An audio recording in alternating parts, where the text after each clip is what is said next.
Assalamualaikum warahmatullahi wabarakatuh. Selamat pagi anak-anak. Gimana hari ini kabarnya? Sehat-sehat semua?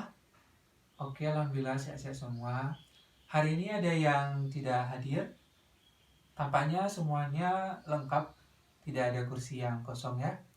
Gimana hari ini sudah pada sarapan semua? Belum? Oh, sudah sarapan semua ya. Bagus. Jadi diusahakan setiap pagi itu sarapan. Karena nanti kalau tidak sarapan maka konsentrasi belajarnya sedikit terganggu karena memang kita belum ada asupan untuk di pagi harinya. Diusahakan semuanya sarapan pagi. Sudah dipahami? Bisa dipahami? Oke, terima kasih.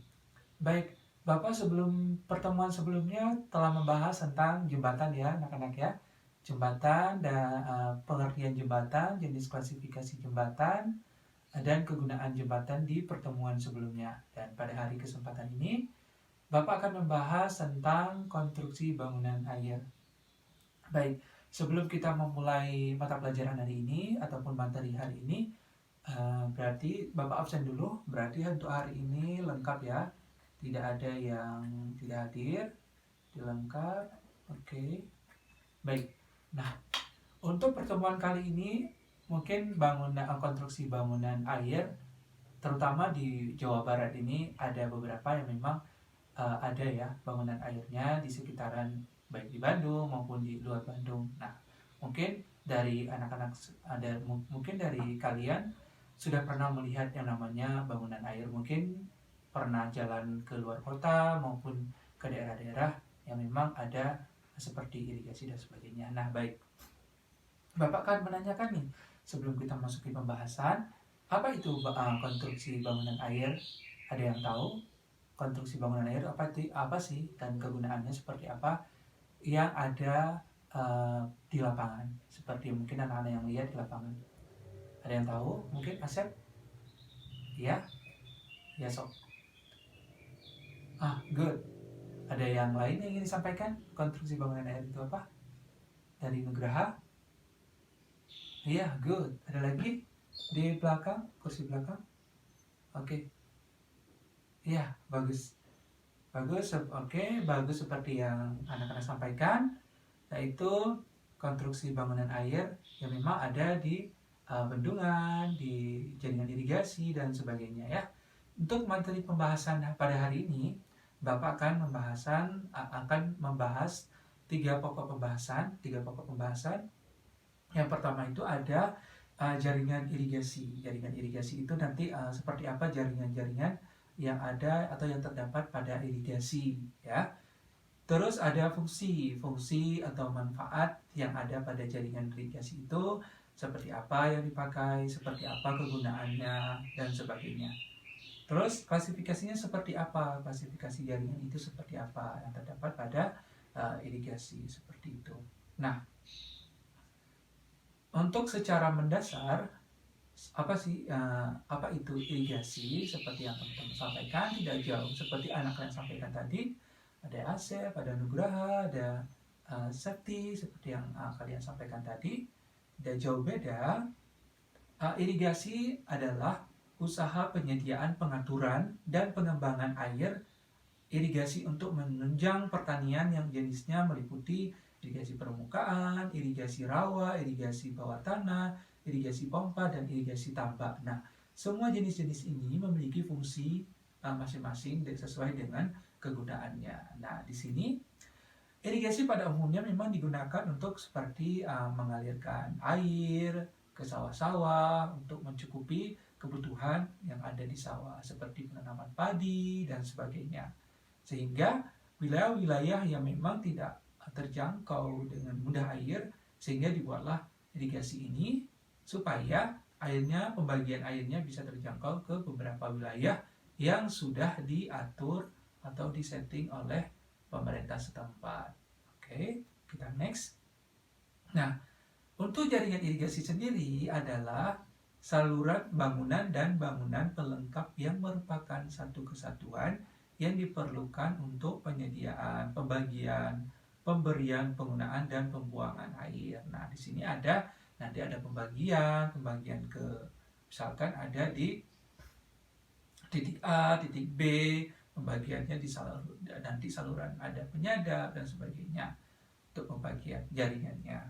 Nah, lalu untuk fungsi irigasi sendiri di sini adalah menambahkan suplesi kekurangan air pada lahan pertanian yang diperoleh dari air hujan dan air tanah. Di sini ada menambahkan suplai karena mungkin ada kekurangan air sehingga air hujan itu bisa ditampung sehingga nanti dia bisa menambahkan debit airnya dan bisa disalurkan untuk beberapa wilayah seperti itu.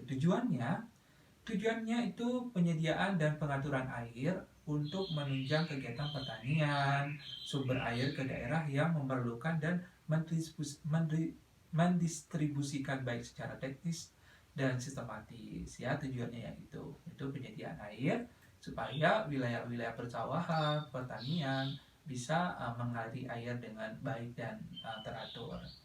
Untuk manfaat itu sendiri, membasahi tanah, mengatur dan membasahkan tanah, meningkatkan kesuburan tanah, kolmatase dan pengelontoran air pengelontoran air di kota dan di daerah dingin. Ya, seperti itu. Nah, dapat dipahami? Oke, good. Kalau ada yang tidak dimengerti, nanti langsung acung tangannya dan ditanyakan ya. Oke. Karena kita di sini santai saja belajarnya. Karena kalau memang nanti anak-anak yang belum dipahami, boleh ditanyakan. Mungkin kita sama-sama diskusi apa yang perlu kita diskusikan pada hari ini. Oke? Kita lanjut. Baik. Bagian-bagian jaringan irigasi di sini ada bangunan bendung.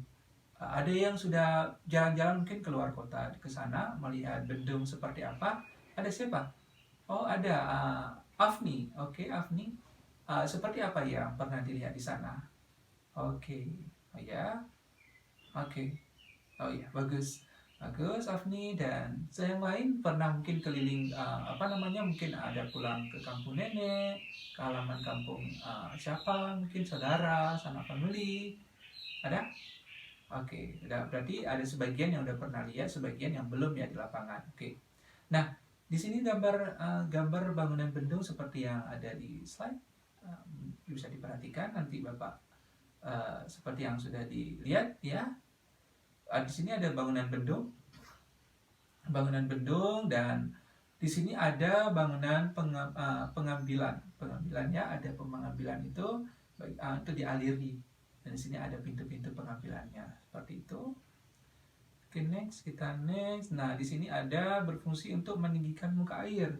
Di sini bendungnya itu berfungsi untuk meninggikan muka air, ya. Sehingga nanti pada saat pengalirannya itu bisa dengan mudah diatur seperti itu. Dan di sini ada pengambilan juga, pintu pengambilannya sesuai dengan kebutuhan. Oke, pintu ini berfungsi mengalirkan air sungai ke dalam jaringan irigasi. Oke. Nah, di sini ada bagian-bagian jaringan irigasi. Bagian-bagian jaringan irigasi ini ada bangunan pembilas atau penguras lumpur seperti yang terdapat pada gambar ya, bisa diperhatikan anak-anak ya. Jadi pernah mungkin dari kalian pernah melihat di beberapa daerah memang ada bagian-bagian ini yang dibuatkan di irigasi tersebut atau di bagian-bagian jaringan irigasi. Nah di sini memiliki fungsi masing-masing sesuai dengan kebutuhannya ya. Seperti talang dipakai untuk mengalirkan air irigasi lewat di atas saluran dan sebagainya. Ada gorong-gorong juga, ada gorong-gorong pasangkan di tempat di mana saluran lewat di bawah bangunan. Nah, ada ditanyakan? Oke, kita lanjut ya. Lalu di sini di bangunan-bangunan irigasi itu atau di bagian-bagian irigasi itu memiliki bagian-bagian yang seperti yang sudah disampaikan sama Bapak tadi.